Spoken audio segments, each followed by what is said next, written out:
Hello everyone. Welcome to the channel.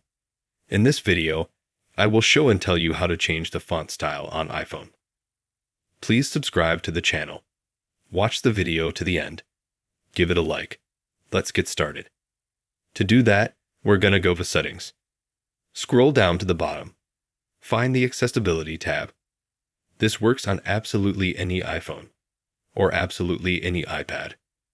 Then we open Display and Text Size. Select larger text, and in order for us to change its style, we need to make it bolder. We need to make it to the right, and as you can see, the text gets bigger. If we want to make it smaller, we swipe to the left.